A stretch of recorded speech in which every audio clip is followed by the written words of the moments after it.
Pemirsa, maraknya gepeng dan anak terlantar bukanlah kondisi yang perlu disembunyikan. Hal yang terpenting adalah bagaimana upaya pemerintah untuk menghentikan kebiasaan menggepeng atau mengemis.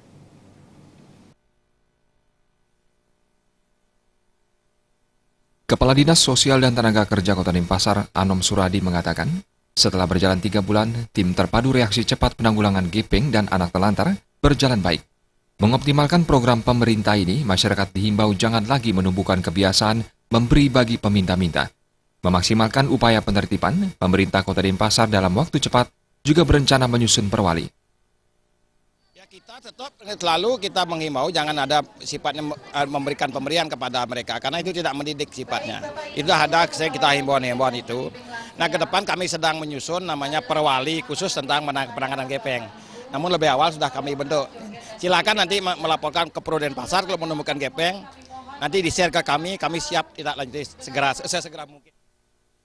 Perusahaan atau yayasan ke depan akan diajak untuk melakukan koordinasi dan kerjasama dalam peningkatan penyaluran dana CSR untuk masyarakat kurang mampu. Melalui upaya ini diharapkan bantuan sosial akan tepat sasaran dalam menuntaskan permasalahan gepeng dan anak telantar di Kota Denpasar.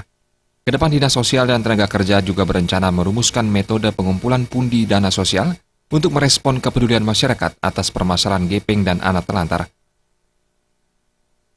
Suteja dan Sutardana